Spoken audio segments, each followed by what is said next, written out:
गुरुजी और एक कि अभी हाल ही में आपने मतलब इससे पहले दो चीजें पूछी थी, तब आपने आंसर दिया था कि काल भैरव और हनुमान जी।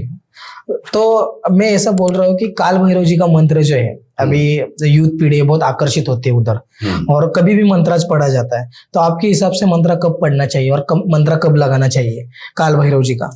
देखिए, काल भैरव के मंत्र में बहुत पावर है। और उससे क्या होता है?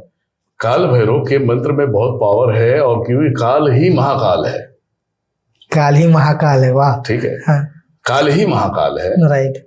अगर आपने काल भैरव को अपने आप को समर्पण कर दिया तो सारे ग्रह राशियां अपनी जगह पे सेट होना चालू हो जाएंगे, और कोई भी इस कलियुग में कोई ऐसा देवता नहीं है, कोई शक्ति नहीं है कि तुम्हें हर किसी से बचा ले। ओके। अगर कोई बचा सकता है तो काल भैरव है। ठीक है, तो काल भैरव के मंत्र का जाप, आपका विचार, आप जब भी चालू करें, जब भी नाम ले, जब भी सुमरन करें, इसका दिन और तारीख और वार से कोई मतलब नहीं है। ओके। और गुरुजी ऐसा भी सुना है ना कि जब तक काल भैरव महाकाल आपको बुलाते नहीं, तब तक आप उस मंदिर में जा नहीं सकते। ऐसा क्या है? होता है? हाँ। मैं आपको बता रहा हूं कि महाकाल के पास जाने का रीजन क्या होना चाहिए। आप क्या चाहते हैं कि महाकाल के पास जाना है, मुझे दर्शन करना है, या आपको बुलावा नहीं आया तो कोई इनविटेशन तो देगा नहीं। आपको खुद से मजबूती लानी होगी, आत्मविश्वास बढ़ानी होगी कि हमें इतने तारीख को जाना है, दर्शन करना है। ये तो इंसान के कर्मों पे तय करता है ना, ये सब सारी चीजें। राइट। कर्म कैसे है, पहले ये देखो। कर्म अगर तुम्हारे तगड़े हैं तो तुम महाकाल के पास जा ही नहीं सकते, काल भैरव के पास जा ही नहीं सकते।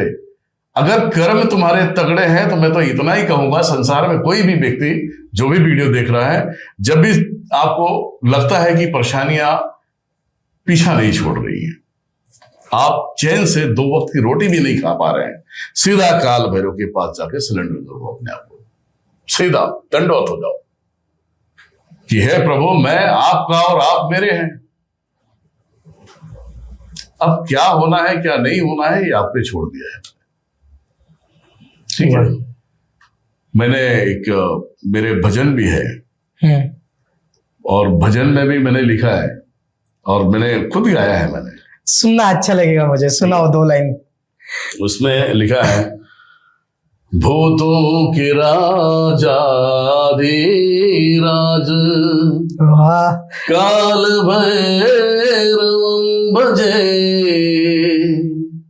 कालों के काल महाकाल, इनकी नियति में हम सब पले। यही एक सोर्स है, यही एक पावर है कि आप बच सकते हैं। ये आवाज सुन के मालूम नहीं क्या हुआ सर।